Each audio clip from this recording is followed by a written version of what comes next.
Office, creators of visual programming tools for software development, is pleased to provide major funding for the Computer Chronicles, the story of this continuing evolution.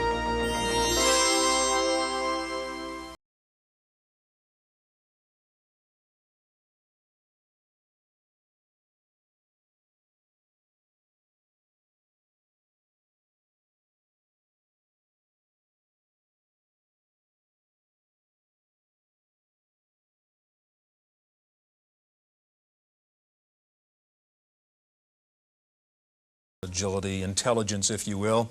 Yet here I am playing a game of chess with a computer, which is analyzing board positions and applying a certain kind of intelligence to figure out what its next move should be. That's the subject of our program today, artificial intelligence. And in some people's minds, AI suggests attempting to duplicate the way a human brain works. Is that what AI is, in fact? Not in most modern AI research, Stuart. Early research in AI looked at duplicating human thought processes, but current AI research is more concerned with duplicating the end result of intelligence. And computers that act as experts in expert systems, and computers that can communicate with us in our language, understanding some of the context of that language, are two areas that are receiving a lot of attention in artificial intelligence research today. Okay, we're going to meet two of the world's foremost experts on artificial intelligence, and we'll take a look at two fascinating examples of expert systems. One of the leading experts on expert systems is Dr. Edward Feigenbaum of Stanford University. We asked Professor Feigenbaum about the evolution of artificial intelligence. The computers, as you know, are general symbol processing devices capable of manipulating any kinds of symbols, of which numbers constitute one important class, but computers are much more general than that. We've known about the generality of computation since at least the time of Turing in the 1930s, and actually I've tracked it back to intuitions that Babbage had that were reported by Ada Lovelace, after whom the Ada programming language is named.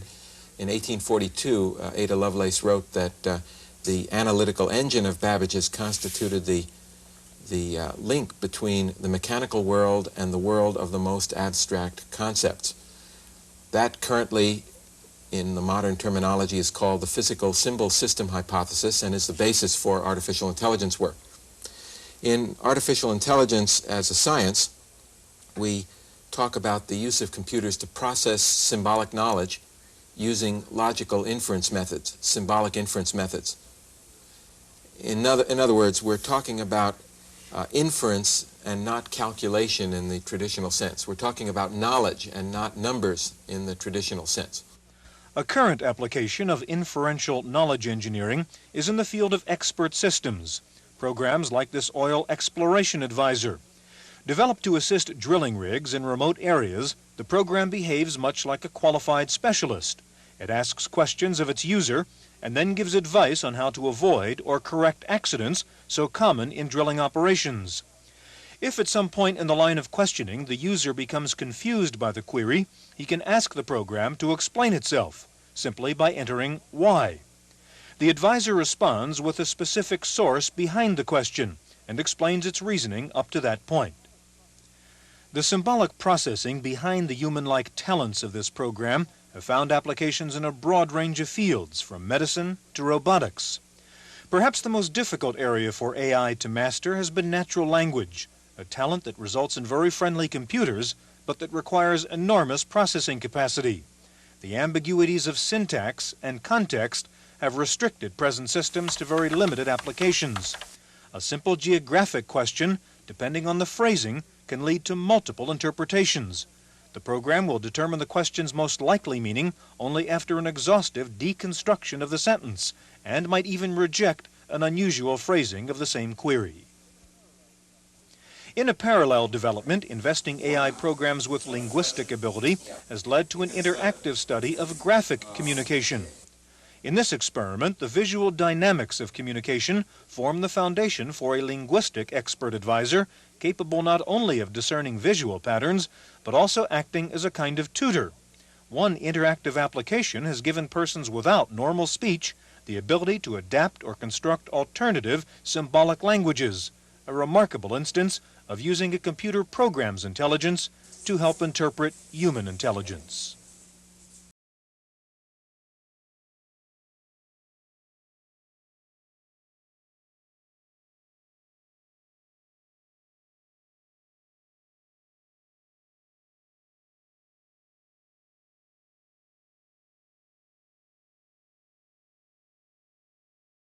Intelligence Center at SRI International. Herb. Nils, could you kind of help us scope the field of artificial intelligence as it exists today? Well, I'll try, Herb. It's a broad field. If you ask many of different people what constitutes artificial intelligence, I think you'd get a lot of different answers. For me, I think it concerns mainly the putting of knowledge into computer programs so that the programs then can solve certain problems which humans find somewhat easy or perhaps intellectual challenges sometimes.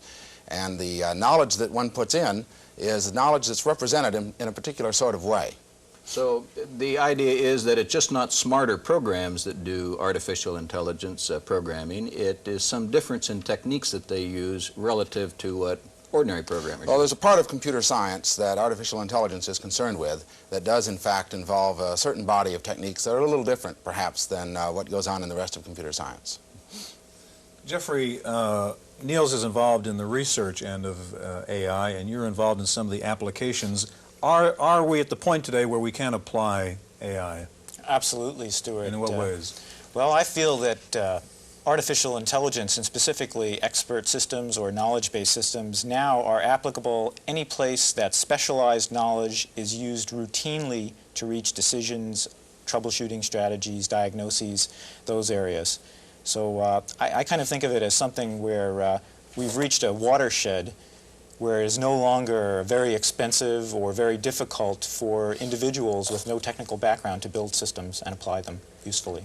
And you distribute a system which is an expert system and also helps one build expert systems. Is that correct? Right. Well, actually, it's a tool for generating particular expert systems applications in virtually any area where there is that routine use of special knowledge. And it runs on microcomputers. Right. It runs on the IBM personal computer and a number of other compatible microcomputers. Do you use the same techniques in this system that Nils was referring to are used in systems that might run on larger equipment? It uses some of the same ideas, and it has its own unique approach as well. One of the specific areas where this is a different sort of program is that instead of requiring explicit statement of rules to build a system, it only requires examples of previous decisions, previous tasks, previous diagnoses to build the systems. And that's going to break through, I believe, the knowledge engineering bottleneck mentioned by people like Edward Feigenbaum in building these systems. Jeffrey, you have Expert Ease, your system, up here, and show us the demonstration. Sure. Okay. Well, this is a particular application generated with this system, and it was generated by an anesthesiologist, Hilary Don, and myself. And what it does is it makes diagnoses for breathing or airway problems. The first question here that it asks the naive user is, when was the onset of the problem? And I'll answer days. It then will ask, what's the quality of the stridor, which is a rasping sound made when one's breathing, kind of a sort of sound. And let's say that the quality is moderate. Who would use this system, a doctor? Okay. Or this might be used by a physician's assistant to screen patients for perhaps further fine-tuning by someone with more expertise. Is the patient drowsy? Let's say no. Are there any predisposing factors to developing stridor, prior events that might lead to this condition? Let's say yes. And it comes up with, consider the diagnosis of intrathoracic tracheal stenosis. Now, I'm not a physician, so I don't know exactly what that means, but that gives you an idea of how it might lead to a particular diagnosis. Now, what I'd like to do is I'd like to show you a trivial example called Sunday, which actually comes with the manual for the program as a tutorial, essentially. Now, Sunday is a model of deciding what to do on a Sunday afternoon. How are you going to spend your time? And it consists of a couple of questions, multiple choice questions like you've just seen, and those would be answered. So now what I'm going to do is run the query system. And it asks, do you have your family with you? Let's say yes. What is the weather like? Is it raining or sunny? Let's say sunny. So it says, why don't you take the family to the beach? Now, the way that you would build one of these models is by starting on something called the attribute screen. The attribute screen is where you sketch out the dimensions of the particular problem or situation. Now here the attributes are weather and family, and there's the advice column, which would be the result of a particular decision. What size matrix can you do on that? Okay, you can actually do, in any particular problem, 31 attributes and up to 255 values per attribute. And those can then be chained together, so you can do very large models, just limited by the size of your disk storage, essentially. The values, such as raining and sunny, could be thought of as answers to the question represented by the attribute. Once you've done a preliminary sketch of this sort, you then go to something called the example screen. And on the example screen, you enter in examples of previous decisions. Now, this was developed by Dr. Donald Mickey in Edinburgh, based on the idea that information is communicated by experts or masters to their apprentices in the form of examples or cases. So here you see, horizontally running across the screen, answers to those questions. Raining, yes, we're with the family. The advice would be go to the museum. And the next case would be if it's sunny and I was with the family, then I would go to the beach. And the third case there consists of an I don't care what the weather is like. If there's no family with me, then I'm going to go fishing. Jeffrey, you described this obviously as a trivial example, this Sunday one, but in general, do you have the capacity within a PC to seriously approach this kind of problem solving? Yes, you can do quite significant things. As a matter of fact, I've recently been speaking with the Whole Earth Software Review people about doing some systems to recommend software, such as word processing programs or communications hardware, modems, that sort of thing. Niels, I want to ask you what I hope doesn't sound like a dumb question, but kind of what's the point? Why do we develop something like this kind of system? Is it to replace the doctor, say, in the diagnosis situation? What is the end result of this? Well, I think there'd be a lot of uses of systems like this. I think the present ones actually do have a lot of brittle features that perhaps might limit their utility at the present time. But in the long run, that is 10 years, 20 years, something like that, these kinds of systems I think will be quite generally useful in a wide range of settings. First of all, the knowledge that these systems contain, at least we hope to put in the knowledge of world-class experts, people who know so much about the field that there might only be 5 or 6 of them in the whole world who know that much. Now, there can be some pretty good practicing people who nevertheless aren't quite as good as the world experts in a particular subject. So it helps us spread the knowledge of an expert around a good deal in a way which can be copied quite easily. Okay, in just a moment we're going to meet the man who invented the term artificial intelligence, and we'll see a demonstration of knowledge engineering. That's coming up next.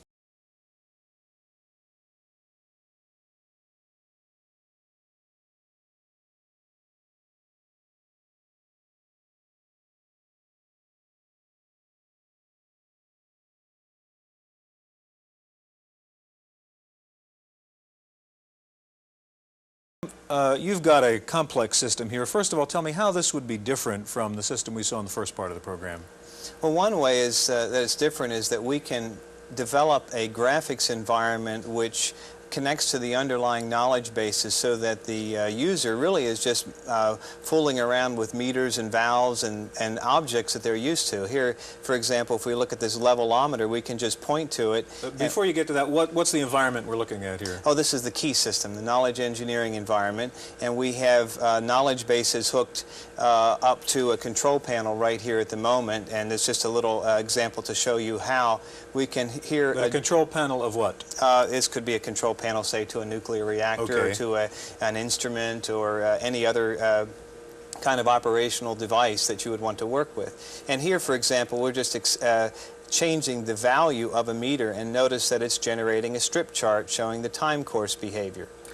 Another thing we can do with these kinds of panels is we can go in and look at valves, and we can affect the valve whether it's open or shut. Now, what's important about this is affecting an underlying knowledge base which will then apply heuristics and decision-making procedures to the system. Can you show us that, how you can go to the part? There you go. We Sure. solve a problem. Well, what we see underneath here now is a knowledge base for a nuclear reactor. and we can have a representation of the components of the nuclear reactor as well as a representation of the decision-making behavior that would be carried out by the expert. And what you will see here is that it's both possible to use rule-based reasoning as well as representation of the underlying knowledge. One of the first things we'll do here is just take a look at how we could test the hypotheses of a particular accident situation. And we just point to test hypotheses and activate it here.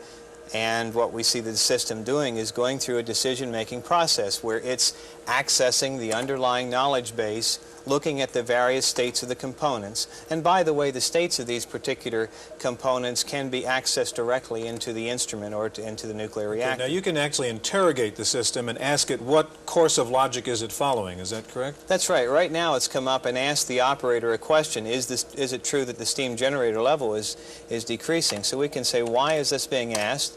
And it will explain to us that it's doing it in order to prove that the steam generator inventory is inadequate. We will then give it an answer, and it goes on to reach a conclusion. Okay, Tom, this system runs in Lisp. Why is Lisp the right language for an AI application? Well, one of the reasons that Lisp is so important is that you need to have very powerful symbol manipulating capabilities. Decision-making is primarily a symbolic activity. Knowledge representation is primarily symbolic, and you need that kind of capability. Okay, thank you. Herb. John McCarthy has joined us. John is a professor of computer science at Stanford University and one of the pioneers in the field of artificial intelligence. Among his other accomplishments, he invented Lisp, the language that Stuart just referred to. John, why did you invent Lisp? Well, for artificial intelligence work, the kind of thing that they are doing here. What are its characteristics that make it different than some other language as applied to artificial intelligence? Besides the ones that Tom mentioned, one of its important characteristics is that its programs and are in the same format as its data, so that it is easy to make programs that produce programs and look at programs. So it allows us to deal with facts and logic more than numbers. That's correct. I guess it's on everyone's mind when we talk about smart machines. How smart can machines become? What are the limits of artificial intelligence? Well, I see no limit short of human intelligence, and then with faster machines one could do the equivalent that a human could do in a short time in a very long time. Niels, what's your thought on that? How far can we go with this? Well, I'd separate some of the problems that we're facing in order to make machines more intelligent into about three different varieties. We've heard a lot about how important knowledge is, and one of the important things about knowledge is what knowledge should be represented in a program. And some of the difficulties that we're having in making programs smarter is that we're not sure exactly what it is we want to tell those programs about certain subjects. Another category is, once we figure that out, how do we represent the knowledge in the computer itself? And certain kinds of knowledge is proving a little difficult for us to represent it. The third category has to do with how that knowledge is used, and certainly there's various activities there that have been rather successful, but other things that really have to be done yet. Is there a frustration level in this field in that there's a lot of hope of what you can do with something like AI, but yet, as you've pointed out, Niels, it seems harder perhaps than one thought to really put this into a practical application? John? Well, there is a certain level of technology in artificial intelligence today, and many people are making applications based on this technology. On the other hand, something that Niels said earlier rouses a thought in me. He said that we can put in the knowledge of a world-class expert, and that's indeed true. We can put in the knowledge of a world-class expert, provided it fits into the format that the present programs allow, namely of the kind, if this is true, then do that. But more general kinds of knowledge that are used in a sort of vaguer way are sometimes harder to put in. Say, in the medical diagnosis area, at the beginning of the program, we had a simple example of medical diagnosis. There were several systems developed, and yet there were problems, in fact, in using that. What were those problems? Well, I'm not sure what were the problems of those specific systems. However, to take a medical example, one can make a definition that a container is sterile if all the bacteria in it are dead. However, this piece of knowledge is not used in a special way to determine whether a container is sterile by examining each of the bacteria. It's used as part of more general facts, like if you heat the container enough, then the bacteria will be all killed, and the fact that if the container is not sterile and you empty it out onto a culture medium, then you'll get colonies of bacteria. And the still further fact is important, that if you leave the bacteria in food, then they will spoil it. Niels, where do you see the future practically going in AI? What's the biggest potential market, if you will, for these kinds of applications? Well, it seems to me that expert systems, as they have been going along, probably represents a rather large market, and we'll continue to develop systems that are less brittle over the next 5, 10, 15 years. Another very important application is computer programs that are able to converse with humans in English, everyday, ordinary language. And that's going to make computers accessible to a much wider variety of people. We have just about a minute. I like your phrase, brittle. Explain more what you mean by a brittle system. Well, it has to do with being able to reason about the context, I think, in which a particular discussion or conversation with the expert system is taking place.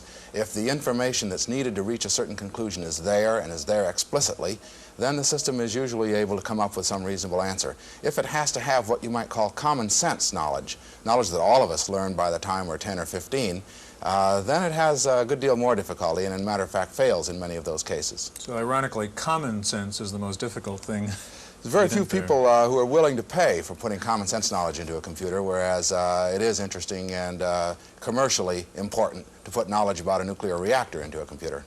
Okay, gentlemen, we're out of time. Thanks very much for being here. Thank you for joining us on this edition of the Computer Chronicles.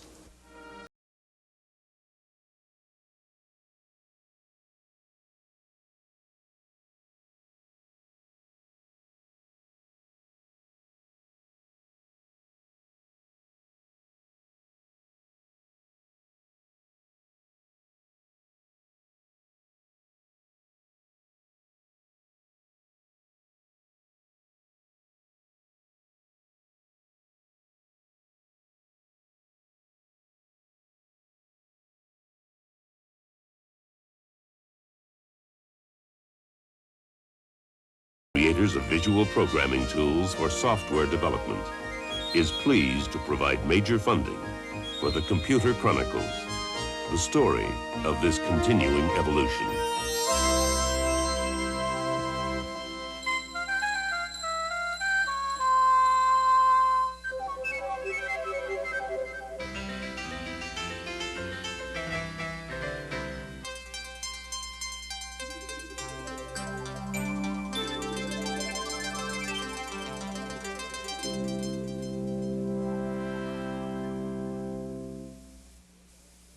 Random access is made possible by a grant from Popular Computing, a McGraw-Hill magazine.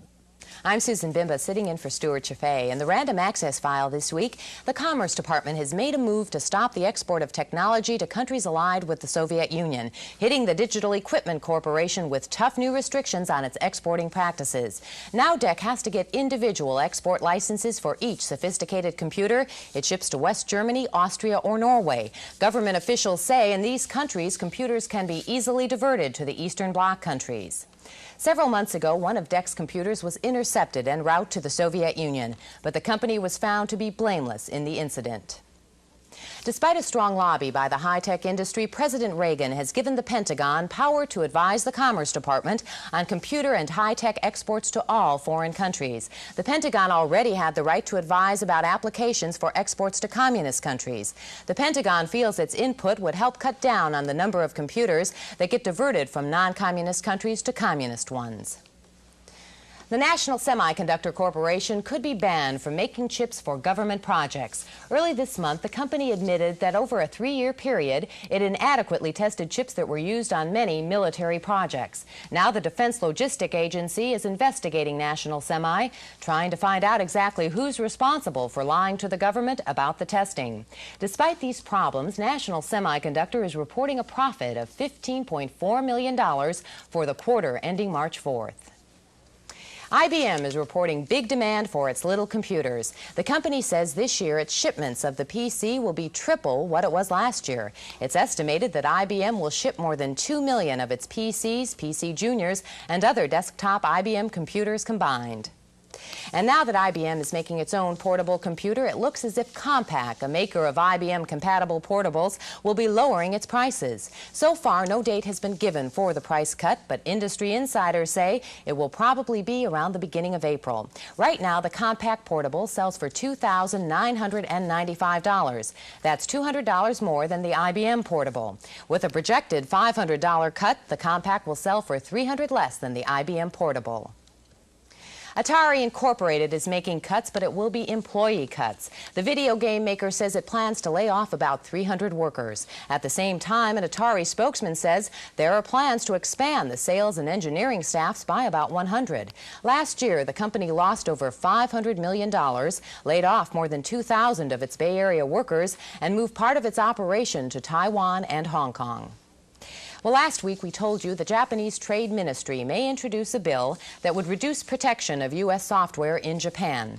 This week, the U.S. government is warning that if Japan's parliament ratifies the bill, the U.S. will retaliate in kind. If approved, the bill would limit copyright protection to U.S.-made software, making it necessary for U.S. software owners to license their programs to Japanese makers.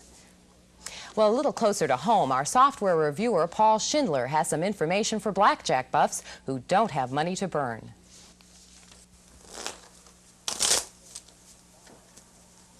If you gamble in Nevada or Atlantic City, that's a familiar sight, the shuffling of blackjack cards, usually accompanied by the sight of your money being swept in by the dealer at the end of the round. Well, if you're tired of losing, there's a computer program for you. It's Ken Houston's Professional Blackjack. Now, it's pretty rare when the writer gets top billing when they name a computer program, but Houston deserves it. He's a former official of the Pacific Stock Exchange, and now he's a full-time gambler. Of course, some people would say that isn't much of a switch, but anyway, on a recent trip to Las Vegas, Houston was kicked out of 5 casinos after winning more than $3,000. Now, most computer blackjack games will just play blackjack with you.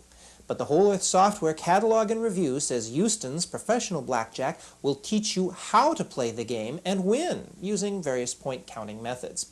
The graphics are crisp, the table is green, the cards realistic looking, and the sound is good too. You can hear the cards hitting the table.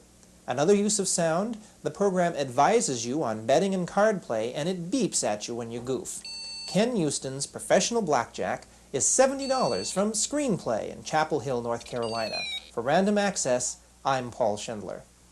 Next week, Paul reviews Volkswagen Deluxe, and that's it for this week's Random Access. I'm Susan Bimba. Random Access is made possible by a grant from Popular Computing, a McGraw-Hill magazine.